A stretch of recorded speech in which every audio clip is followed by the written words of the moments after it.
Une villa dans le canton de Vaud et peut-être de l'argent placé sur des comptes. À combien s'élève la fortune du maréchal Mobutu placée en Suisse? Personne n'est en mesure de répondre. À une époque, on articulait le chiffre de quelques 4 milliards de francs. Certains estiment toutefois que le chef de l'État zaïrois aurait profité de son séjour en Suisse il y a quelques mois pour faire transférer ses avoirs sous d'autres cieux.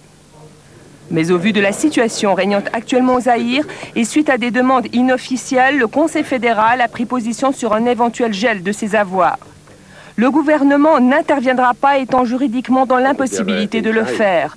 En effet, pour entrer en matière, il lui faudrait une demande d'entraide judiciaire émanant d'autorités reconnues.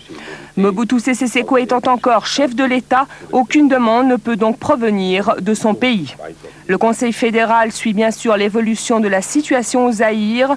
Il pourrait réétudier la question en cas de chute de l'actuel président. Reste que cette décision aujourd'hui, c'est donc non et qu'elle ne satisfait ni la gauche ni une partie de la droite d'ailleurs. Et pour ce qui est de la gauche, je vous propose d'écouter la colère de Christian Grobet, député genevois au Conseil national.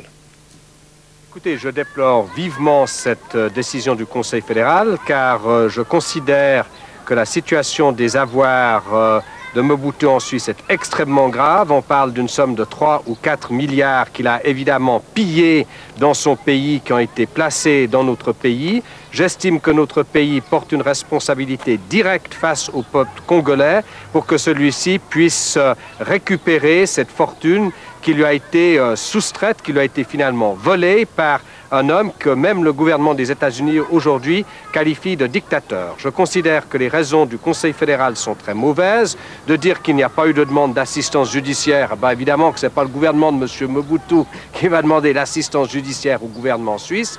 D'attendre que M. Mobutu ait été définitivement chassé du Congo risque évidemment d'être trop tard et la fortune aura probablement été récupérée par lui-même ou des membres de son entourage et aura disparu. Donc je ne comprends pas que le Conseil fédéral, devant une situation aussi grave que celle-ci, n'ait pas pris les mesures qui s'imposent et que j'avais du reste demandé par voie d'une motion déposée il y a déjà plus d'un mois au Conseil national.